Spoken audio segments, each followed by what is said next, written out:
how are you all of you? I hope you are doing well. So today we will start our chapter number 8 in social studies and our chapter name is Frozen Continent. So let's get started our chapter now.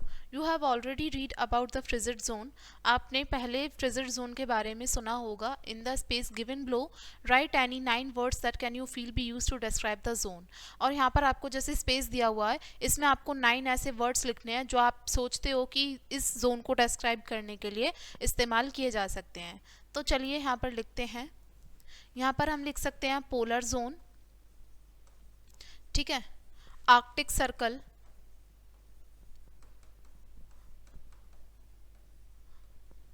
And यहाँ पर हम लिख सकते हैं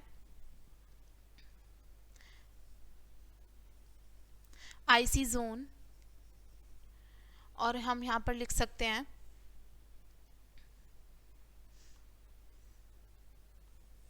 southern hemisphere,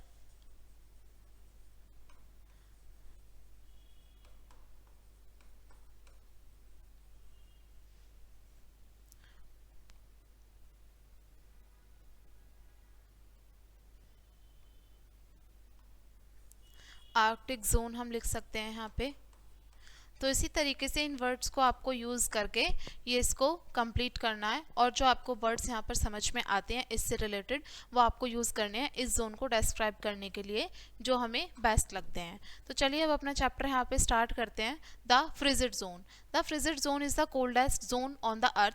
frigid zone जो है ये सबसे ठंडा जोन माना जाता है पूरे अर्थ पे. ये कहाँ से? आर्कटिक सर्कल से लेकर के नॉर्थ पोल तक फैला हुआ है नॉर्दर्न हेमिस्फीयर में, और इसको हम नॉर्थ फ्रिजिड जोन के नाम से जानते हैं. जो साउथ फ्रिजिड जोन है ये कहाँ से है? 66 डिग्री साउथ से लेकर के 90 डिग्री साउथ तक एंटार्क्टिक सर्कल और साउथ पोल तक ये फैला हुआ है. ये जो क्षेत्र है यहाँ पर काफ़ी सूरज की जो किरणें आती हैं वो काफ़ी कम ही आती हैं, जिसकी वजह से पूरे साल भर में ये इलाका काफ़ी ठंडा रहता है और बर्फ़ से ढका हुआ रहता है, और पूरे साल यहाँ पर बर्फ़ देखने के लिए मिलती है. The north frigid zone include northern part of Canada and Alaska. और जो नॉर्दर्न हमारा फ्रिजिड जोन है इसमें नॉर्दर्न पार्ट जो है कनाडा के वो इंक्लूड है, और अलास्का का जो पार्ट है वो ग्रीनलैंड, नॉर्दर्न स्कैंडिनेविया जिसको नॉर्वे कहा जाता है, स्वीडन एंड फिनलैंड जो हैं ये इसमें आते हैं, और साइबेरिया जो है जो कि रशिया में पाया जाता है ये हमारी, और आर्कटिक आइस जो है. Although inhabited very few people live here, जिसकी वजह से यहाँ पर बहुत ही कम लोग रहते हैं क्योंकि यहाँ पर ठंड ज़्यादा होती है, बर्फ़ बहुत होती है. जो साउथ फ्रिजिड जोन है यहाँ पर मेनली हमारे जो अंटार्कटिका का जो कॉन्टिनेंट है वो है जो कि अनहैबिटेड है, जिसको फ्रोजन कॉन्टिनेंट के नाम से जाना जाता है. ये ऐसा कॉन्टिनेंट है, ऐसा महाद्वीप है जिस पर बर्फ़ होती है. ठीक है, आप यहाँ देख सकते हैं इसको यहाँ पर पूरे वर्ल्ड में दिखाया गया है. ये फ्रिजिड जोन है, ये यहाँ से यहाँ तक ये जो आप देख रहे हैं ये फ्रिजिड जोन है, ये फ्रिजिड जोन है, ये आर्कटिक सर्कल है हमारा, ये टेम्परेट जोन है, ठीक है, और ये हमारी ट्रॉपिक ऑफ कैंसर है, ये इक्वेटर है, ठीक है, और ये ट्रॉपिक ऑफ कैप्रिकॉर्न है, और ये हमारे टेम्परेट जोन है, और ये अंटार्कटिक सर्कल है. तो ये हमारा कंप्लीट फ्रिजिड जोन है. अब समझते हैं क्लाइमेट के बारे में. Since the north and south frigid zone are far from the equator, ये जो हमारा नॉर्थ और साउथ फ्रिजिड जोन है ये काफ़ी दूर है इक्वेटर से, इसकी वजह से जो सूरज की जो रोशनी है वो यहाँ पर बहुत ही कम ही आती है.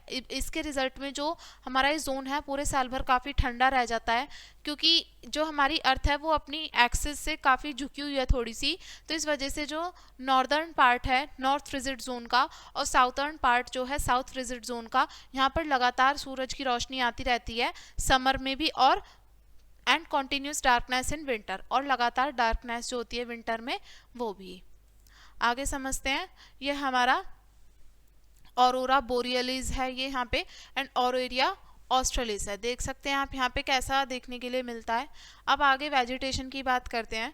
Due to the cold climate and permanently frozen soil called permafrost. अब देखिए जो जमी हुई जो मिट्टी होती है उसको हम क्या बोल देते हैं? परमाफ्रॉस्ट बोल देते हैं, जो कि यहाँ पर देखने के लिए मिलती है. There is almost no vegetation in the frigid zone, क्योंकि यहाँ पर सूरज की रोशनी तो होती नहीं है, इस वजह से यहाँ पर काफ़ी ठंड होती है फ्रिजिड जोन में, और बारिश भी नहीं होती. जो मौसम होता है वो कंपैरेटिवली माइल्ड होता है समर में, जो गर्मियों में मौसम भी काफ़ी ठीक ही रहता है, बहुत ज़्यादा गर्मी नहीं आती है. जो पौधे होते हैं जिनको ग्रो करने में काफ़ी डिफ़िकल्टी आती है वो अपने आप को समर में सरवाइव करवा लेते हैं। Mosses, lichens and those plant that can berries grow here. और जो हमारी मॉसेस होते हैं और जो लिचेंस होते हैं वो ऐसे पौधे होते हैं जिन पर बेरीज आती हैं, वो समर सीजन में ग्रो यहाँ पर करते हैं। और यहाँ पर पेड़ नहीं देखने के लिए मिलते यहाँ पर इस क्षेत्र में। ये जो छोटे छोटे जो हमारी ये तुंद्रा वेजिटेशन है जो यहाँ पर ग्रो करती है, कलरफुल है काफ़ी। The dwarf willow, one of the smallest woody plant, has adopted to the cold condition. तो ड्वार्फ विलो है जो सबसे वुडी प्लांट्स होते हैं छोटे छोटे, जो यहाँ पर ये कोल्ड कंडीशंस को अडेप्ट कर लेते हैं और यहाँ पर ग्रो करते हैं। अब इस तरीके की जो वेजिटेशन होती है इसको तुंद्रा कहा जाता है। अब यहाँ की वाइल्ड लाइफ समझते हैं। Animals have found ways to adapt to severe climate of the frigid zone. और जो जानवर यहाँ पर पाए जाते हैं वो अपने आप को अडेप्ट कर लेते हैं, ऐसे एनवायरनमेंट को अडेप्ट कर लेते हैं और यहाँ पर वो सर्वाइव कर जाते हैं। अब कुछ ऐसे होते हैं जो नेचुरली यहाँ पर अडेप्ट करते हैं, जैसे कि पेंगुइन, सील और वॉलरस। इनकी जो चमड़ी होती है वो काफ़ी थिक होती है, मोटी होती है, जो उनका को ठंड से, बहुत ज़्यादा ठंड से बचाने में हेल्प करती है। जो बर्ड्स होती हैं फ्रिजिड जोन की, जैसे कि स्नोई आउल, आर्कटिक टर्न्स और पेंगुइन्स, ये भी यहाँ पर देखने के लिए मिलती हैं। जो पोलर बेयर हो गए, स्नोई आउल हो गए, आर्कटिक फॉक्स हो गई, इनके जो फर कोट होते हैं काफ़ी थिक होते हैं जो कि उनको वार्म रखने में हेल्प करते हैं। और वाइट कलर जो है उनको जो लैंडस्केप होता है उसमें ब्लेंड हो जाता है, पूरी तरीके से मिक्स हो जाता है, जो कि उनको वहाँ पर मतलब हेल्प करता है सरवाइव करने में। Many species of insect are found in these zones. काफ़ी प्रजातियाँ जो हैं कीड़ों की वो भी यहाँ पर देखने के लिए मिल जाती हैं इन जोन्स में। जो समुद्र हैं उसमें क्या क्या देखने को मिलता है? Fish, seal, whale and walrus. अब कुछ जानवर जैसे कि स्क्वारल hibernate underground, that is they go deep sleep in which their heartbeat slow down, while other migrate such as arctic tern, a bird which fly almost। देखिए अब यहाँ पर बोला है कि जो हमारी कुछ जानवर होते हैं जैसे कि स्क्वायरल्स होती हैं, हाइबरनेट हो जाते हैं जब ज़्यादा ठंड आती है, तो मतलब ये ज़मीन में अंदर छिप जाते हैं, बिल्कुल डीप गहराई में चले जाते हैं और ये सो जाते हैं वहाँ पर, जहाँ पर उनकी जो हार्ट बीट होती है काफ़ी धीमी हो जाती है। और जो दूसरे जो जानवर होते हैं जैसे कि आर्कटिक टर्न हो गया, ये माइग्रेट कर लेते हैं। माइग्रेट यानी कि जब ज़्यादा ठंड आती है तो काफ़ी थोड़े गर्म जो इलाके होते हैं वहाँ पर ये चले जाते हैं। और जो बर्ड होती हैं जो कि लगभग आर्कटिक टर्न है, ये लगभग 17,600 किलोमीटर तक उड़ सकती हैं ये हर स्प्रिंग और ऑटम में। Arctic people heard reindeer and depend and them for food and clothing. Arctic जो लोग होते हैं जो यहाँ पर रहते हैं वो किसको? रेनडियर को पालते हैं और उन्हीं पर डिपेंड रहते हैं अपने खाने के लिए और कपड़ों के लिए। अब यहाँ पर पीपल की बात करते हैं, क्योंकि यहाँ का जो फ्रिजिड जोन है जो काफ़ी ठंडा होता है, बहुत कम लोग यहाँ पर रह पाते हैं इन क्षेत्रों में। और जो आर्कटिक पीपल है वो यहाँ पर ट्राइब्स होते हैं basically, and occupy the coastal region which comprise part of Greenland. और ये जो हमारे तटीय इलाके होते हैं वहाँ पर रहते हैं जो कि ग्रीनलैंड का हिस्सा होते हैं।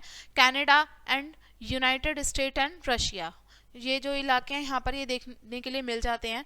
जो ट्राइब्स यहाँ पर रहते हैं वो हैं इनुइट ऑफ रशिया, ठीक है। ये हमारी जो हैं जो ग्रीन पार्ट आपको दिखाई दे रहे हैं ये सारे ट्राइब्स के नेम हैं जो यहाँ पर रहते हैं। Canada and Greenland, lapse of Scandinavia.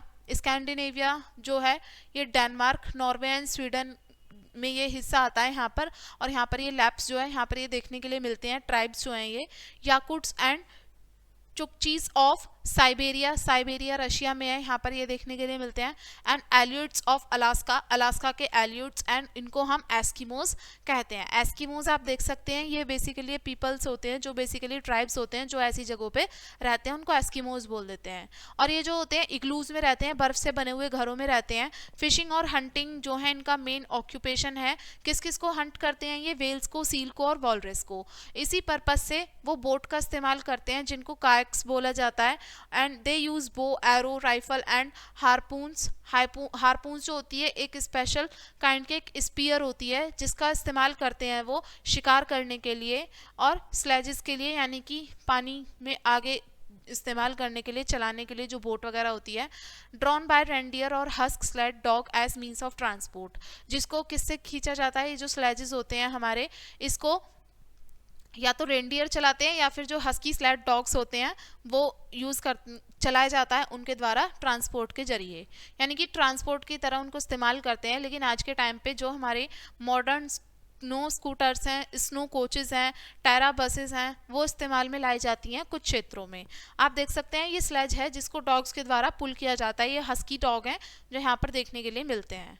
तो ये हमारा चैप्टर था। अब इस चैप्टर को शॉर्ट में डिस्कस करते हैं। The first point says frigid zone जो है ये सबसे ठंडा जोन माना जाता है पूरे अर्थ पे, क्योंकि यहाँ का जो क्लाइमेट है वो काफ़ी ठंडा है। तो यहाँ पर जो परमानेंटली जमी हुई जो मिट्टी होती है जिसको परमाफ्रॉस्ट कहते हैं, और इसलिए यहाँ पर कोई वेजिटेशन देखने के लिए नहीं मिलती इन फ्रिजिड जोन्स में। Due to the climate of frigid zone very few people live in these regions, क्योंकि यहाँ का जो फ्रिजिड जोन का जो क्लाइमेट होता है काफ़ी ठंडा होता है, इसलिए यहाँ पर बहुत कम लोग ही रहते हैं। तो ये हमारा चैप्टर था एंड आई होप आपको लेसन समझ में आ गया होगा। वीडियो को यहीं पे एंड करेंगे एंड थैंक्स फॉर वॉचिंग।